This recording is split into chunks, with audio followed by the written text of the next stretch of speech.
there are more people in the wagon than pulling the wagon.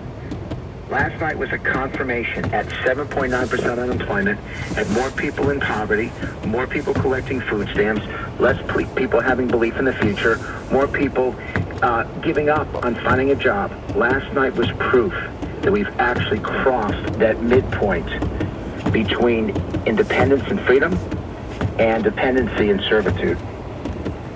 I think that's well said. I agree with that. But America will also suffer the consequences of this as well. And maybe that's the moment that America reevaluates or turns back to conservatism. You know, I've been using this example all day, Frank. I mean, it's like a kid that, you know, one parent says is permissive and you can have all the junk food you want, watch as much TV as you want, you don't have to eat your broccoli, you can stay out late at night. The other parent's telling you to study and eat right and exercise and do all the smart things. And, you know, some kids will say, well, I like that parent better.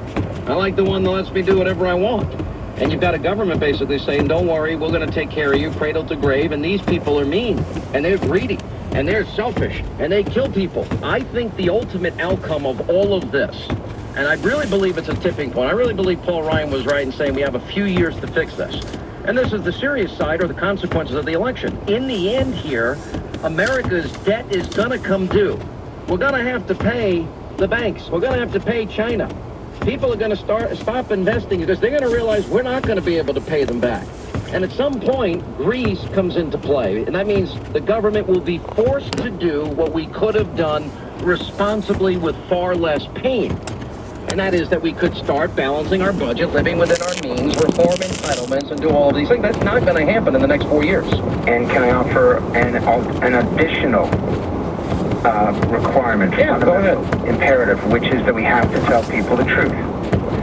We have to, and if we got it wrong, Sean, a lot of our mutual friends really got it wrong yesterday, within, around, and outside the Romney campaign. And we've got to acknowledge. They did. Listen, those predicted a landslide.